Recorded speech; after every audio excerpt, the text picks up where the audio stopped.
Welcome to our channel law Kaksha student. आज की video में हम डिस्कस करने जा रहे हैं section 138 of the negotiable instrument act. Start करते हैं।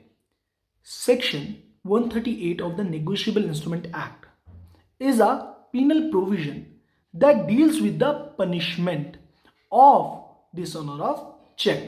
अगर हम बात करते हैं सेक्शन 138 की नेगोशिएबल इंस्ट्रूमेंट एक्ट में, तो सेक्शन 138 क्या है? पीनल प्रोविजन है जो किस में डील करता है? पनिशमेंट में डील करता है। किस चीज की पनिशमेंट में डील करता है? Punishment of dishonour of cheque. Cheque हमारा किस सेक्शन में डिफाइंड है? बिल्कुल सही, सेक्शन 6 में। क्लियर? अगर कोई चेक डिसऑनर हो जाता है तो उसकी पनिशमेंट कहां पे गिवन है? सेक्शन 138 में। Clear? Dishonour of cheque is not an offence in itself. अब यहां पे लिखा गया है डिसऑनर ऑफ चेक, ऑफेंस नहीं है। पूरी लाइन पढ़िए। Dishonour of cheque is not an offence in itself. सिर्फ एक चेक का डिसऑनर होना ही ऑफेंस नहीं है। समझने की कोशिश करना बच्चों, चेक का डिसऑनर होना ऑफेंस है, बट केवल चेक का डिसऑनर होना ही ऑफेंस नहीं है। But to become an offence, एक चेक का डिसऑनर कब एक ऑफेंस बनता है? The following ingredient should be there. अब कुछ इंग्रेडिएंट्स पढ़ूंगा, वो भी अगर होंगे तो हमारा चेक का डिसऑनर क्या बन जाएगा? ऑफेंस बन जाएगा। स्टार्ट करते हैं। First point, there should be a drawer that draws the cheque. Drawer मैंने आपको बता रखा था। ड्रॉअर कौन होता है? जो उस इंस्ट्रूमेंट को मेक करता है। क्लियर? तो देखिए एग्जांपल से समझना। मैंने कोई चेक बनाया, यानी कि मैंने कोई चेक मेक करा, उस पर पार्टी का नाम लिखा होगा, अमाउंट लिखी होगी, साइन करा होगा। क्लियर? तो मैं कौन हो गया? ड्रॉअर। सेकेंड पॉइंट क्या कहता है? The cheque drawn should be in discharge of some liability. अब वो मैंने चेक किसी और पर्सन को दिया। फॉर एग्जाम्पल मैंने ए के नाम पे 20,000 का चेक बनाया, तो मेरी कोई लाइबिलिटी होगी, उसे डिस्चार्ज करने के लिए ड्रॉन ने वो चेक बनाया हो। क्लियर? थर्ड पॉइंट क्या कहता है? Presentation of the cheque to the drawee bank. अब जो ड्रॉई है जिसके नाम पे मैंने चेक काटा ए, क्लियर, तो वो जाएगा उस चेक को कहाँ लेके? अपने बैंक में लेके डिपॉजिट करेगा, प्रेजेंट करेगा, और वो जो अमाउंट है वो उसके अकाउंट में ट्रांसफर हो जाएगी। क्लियर? तो थर्ड पॉइंट क्या कहता है? Presentation of the cheque to the drawee bank. यानी कि पहले कंडीशन क्या थी कि ड्रॉअर क्या करे? इंस्ट्रूमेंट बनाए, यानी कि चेक बनाए, चेक को मेक करे। क्लियर? सेकेंड हमारी कंडीशन क्या थी? जो ड्रॉअर है जिसने वो चेक बनाया है, वो क्यों बनाया गया हो? अपनी लाइबिलिटी को क्या करने के लिए? डिस्चार्ज करने के लिए। यानी कि कुछ मुझे उसकी पेमेंट देनी थी, जो मेरी वो लाइबिलिटी थी, उसे डिस्चार्ज होने के लिए उसको मैंने क्या दिया? चेक दिया। क्लियर? थर्ड पॉइंट क्या कहता है? जो ड्रॉई है, जो वो ए पर्सन है जिसके नाम पे मैंने चेक बनाया, वो क्या करे? उस चेक को डिपॉजिट करे या प्रेजेंट करे, कहां? अपने बैंक में। फोर्थ पॉइंट क्या कहता है? The cheque return by the bank unpaid on the account of insufficient fund. जो वो चेक उसने डिपॉजिट करा, किसने? ए ने। ए क्या है? ड्रॉई। ड्रॉई ने डिपॉजिट करा, प्रेजेंट करा अपने बैंक में, तो बैंक वालों ने क्या कहा? शुभम सर के अकाउंट में इनसफिशिएंट फंड है, यानी कि उनके अकाउंट में पैसे नहीं है, यानी कि चेक क्या हो गया? डिसऑनर हो गया। अगर हम फर्स्ट पॉइंट से लेके, फर्स्ट कंडीशन से लेके फोर्थ कंडीशन तक बात करते हैं, तो अभी तक हमने क्या पढ़ा? सिर्फ डिसऑनर ऑफ चेक। अब फिफ्थ कंडीशन देखते हैं। The cheque should be presented within the 6 month from the date on which it was drawn और within the period of its validity whichever is earlier. यानी कि जो date लिखी गई है किस पे? चेक पे, उस दिन से 6 महीने तक आप क्या कर सकते हो? उसे डिपॉजिट कर सकते हो बैंक में, और within the period of its validity. Validity कब तक होती है चेक की? 3 month, which ever is earlier. यहां इस पॉइंट को समझना, इन दोनों में से जो भी अर्लियर है, आपको क्या करना पड़ेगा? उस टाइम तक क्या करना पड़ेगा? उस चेक को बैंक में डिपॉजिट करना होगा, प्रेजेंट करना होगा। तो अगर जनरली बात करते हैं तो क्या, अगर हम फिफ्थ कंडीशन है उसके कंटेक्स्ट को अच्छी तरीके से समझने की कोशिश करें तो क्या कहा गया है? देखिए 6 महीने अर्लियर होते हैं डेट से, या 3 महीने उसके वैलिडिटी पीरियड अर्लियर होगा? वैलिडिटी पीरियड अर्लियर होगा। इतना तो हमें पता है कि 6 month ज्यादा होते हैं इन कंपैरिजन ऑफ 3 month। तो 3 महीने के अंदर अंदर ड्रॉई को, यानी कि ए को, उस चेक को क्या करना पड़ेगा? डिपॉजिट करना पड़ेगा, प्रेजेंट करना पड़ेगा बैंक में। Clear? Come to the next slide. 6 point, within 30 days of receiving a memo. अब ये कौन सा memo? Bank memo. Of return from the bank, a notice should be served to demand the payment of the said money. अगर हम 6 point को समझें तो 6 point क्या कहता है, अब जो ड्रॉई था, ड्रॉर ने चेक दिया ड्रॉई को, ड्रॉई गया, उसने अपने बैंक में डिपॉजिट करा और वो क्या हो गया, डिसऑनर हो गया। क्लियर, इनसफिशिएंट फंड की वजह से। अब जो ड्रॉई है उसे क्या मिला होगा, बैंक मेमो मिला होगा। अब जिस दिन उसे बैंक मेमो मिला उस दिन से 30 दिन के भीतर भीतर यानी कि विद इन 13 डेज उन्हें क्या करना है, बिल्कुल सही, नोटिस देना है। नोटिस किसे देना है, ड्रॉअर को।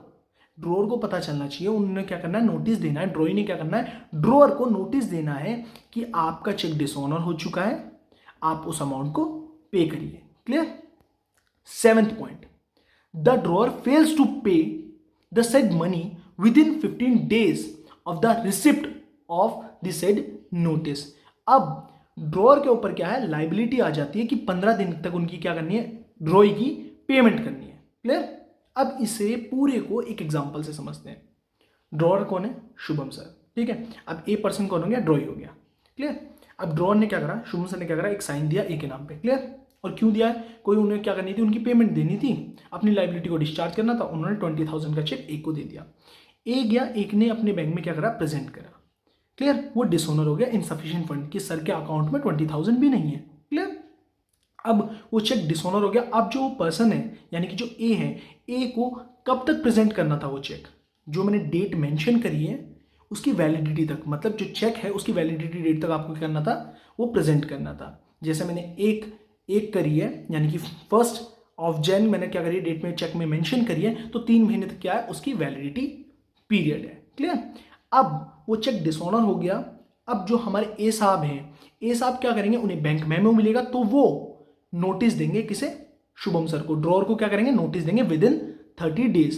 जिस दिन उन्हें बैंक मेमो रिसीव होगा उस दिन से वो 30 दिन के अंतर्गत यानी कि विद इन 30 days मुझे नोटिस देंगे। अब जैसे ही मुझे नोटिस रिसीव हुआ उस दिन से 15 दिन तक मुझे क्या करनी है, पेमेंट करनी है ड्रॉई की। ड्रॉअर को विद इन 15 days क्या कर देनी है, पेमेंट कर देनी है ड्रॉई की। अगर हम और अच्छी तरीके से समझने की कोशिश करें तो मैंने एक आपको स्टार्टिंग में एक चीज बताई थी कि केवल चेक का डिसऑनर होना ही क्या नहीं कहलाता, ऑफेंस नहीं कहलाता। क्यों, अगर हम 7th पॉइंट को और अच्छी तरीके से समझें तो 7th पॉइंट में क्या कहा है, the drawer fails to pay the said money within 15 days of the receipt of the said notice. यानी कि जिस दिन उन्हें यानी कि ड्रॉअर को, शुभम सर को जिस दिन नोटिस क्या हुआ है, रिसीव हुआ है, उस दिन से उन्होंने विद इन 15 days अगर पेमेंट कर दी ड्रॉई की यानी कि ए की पेमेंट कर दी तो फिर ऑफेंस नहीं होगा। इसलिए मैंने कहा था कि केवल चेक का डिसऑनर क्या नहीं कहलाता, ऑफेंस नहीं कहलाता। It is to be noted here that if the drawer pays the डेब्ट within 15 days there would be no offence. जैसा कि मैंने अभी आपको समझाया, अगर ड्रॉअर ने जो डेब्ट है वो क्या कर दिया, पे कर दिया 15 दिन में। कौन से 15 दिन, जिस दिन से उसे क्या हुआ, नोटिस रिसीव हुआ है। क्लियर, तो कोई भी ऑफेंस नहीं होगा। The offense is said to be committed under Section 138 of the Negotiable Instrument Act only when he fails to pay the debt within 15 days। यानी कि जब तक ऑफेंस नहीं माना जाएगा, जब तक ड्रॉअर को क्या नोटिस रिसीव होने के बाद 15 दिन एक्सपायर नहीं होते तब तक ऑफेंस नहीं होता। क्लियर, सेक्शन 138 में।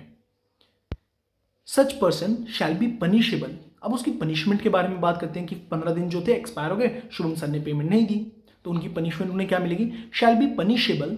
अब यहाँ शैल समझ लेना, यहाँ शैल है, शैल मतलब मैंडेटरी चीज को बता रहा है। Shall be punishable with imprisonment for a term which में बी एक्सटेंडेड टू 2 years और विद फाइन। तो उन्हें क्या हो जाएगी, 2 साल तक की सजा हो सकती है और फाइन भी हो सकता है। Come to the next slide. Kaushalya Devi मानसद वर्सेस रूप किशोर खोर AIR 2011 SC 2566. It was held that the matter under Section 138 of the Negotiable Instrument Act is of a civil nature। अगर हम Section 138 Negotiable Instrument में पढ़ रहे हैं तो जो Section 138 का मैटर है वो किस नेचर का है, सिविल नेचर का है। Which has been given criminal overtones। Civil nature का मैटर है। अगर हम बात करते हैं जो सेक्शन 138 का मैटर है वो किस नेचर का है, सिविल नेचर का है। उसे हमने क्या दे रखा है, क्रिमिनल ओवरटोन दे रखा है। क्यों क्रिमिनल ओवरटोन दिया भैया हमने सिविल नेचर के मैटर को, देखते हैं।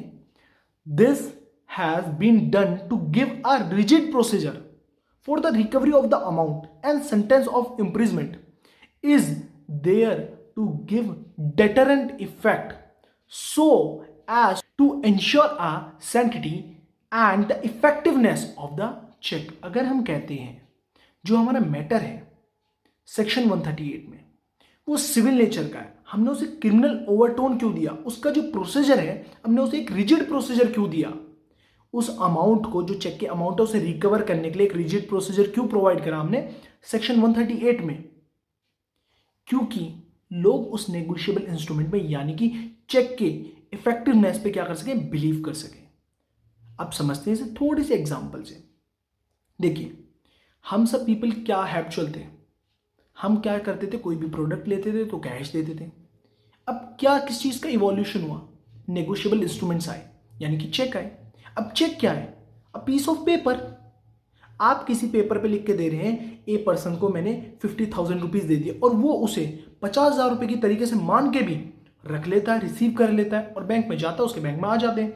अगर मेरे अकाउंट में पैसे नहीं है यानी कि इनसफिशिएंट फंड मैटर है, यानी कि जो मेरे अकाउंट में फंड्स नहीं है और मैंने 50,000 रुपए का चेक काटा और गुड्स ले लिए। अब वो जाएगा बैंक पे, उसने क्या करा, वो चेक डिपॉजिट करा और उसे पैसे मिले नहीं। तो क्या लोग फिर चेक पे, इस नेगोशिएबल इंस्ट्रूमेंट पे क्या लोग बिलीव करेंगे? नहीं। तो इसके लिए रिजिड प्रोसेसर इसलिए रखा गया जिससे लोग उस पर क्या करें, बिलीव करें कि अगर पेमेंट, अगर चेक डिसऑनर होता है तो उस पर्सन के अगेंस्ट में क्या है, हमारे स्ट्रिक्ट क्या है, प्रोविजंस है, उसे पनिशमेंट मिलेगी और एक हमने रिजिड प्रोसीजर दे रखा है उस अमाउंट को रिकवर करने के लिए। क्लियर? जिससे लोग पीपल क्या करें, जो पीपल्स हैं, जो लोग हैं, वो क्या करें, रिलाई करें चेक पे यानी कि नेगोशिएबल इंस्ट्रूमेंट पे क्या करें, रिलाई करें। Come to the second case, meters and instrument versus Kanchan Mehta 2018 SCC 560. It was held that primarily it is a civil wrong and it is a compensatory in nature. अगर हम देखते हैं जो हमारा सेक्शन 138 का मैटर है वो क्या है, अगर हम प्राइमरली देखें तो वो एक सिविल रॉन्ग है और जिसका नेचर क्या है, कंपनसेटरी इन नेचर है।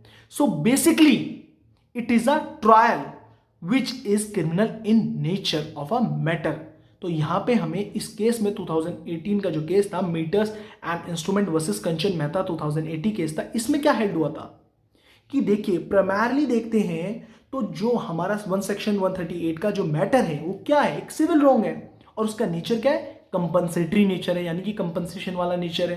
क्लियर? और जो इसका ट्रायल है यानी कि बिल्कुल सही, सेक्शन 138 जो मैटर है उसका जो ट्रायल है वो किस नेचर का है, क्रिमिनल इन नेचर का है, which has been considered to be a civil wrong। तो यानी कि ट्रायल कैसा हो गया, क्रिमिनल नेचर का होगा। प्राइमरीली देखते हैं जो हमारा ऑफेंस है वो कैसा है, सिविल नेचर का है। क्लियर? और जो उसका नेचर है वो क्या है, कंपनसेटरी नेचर।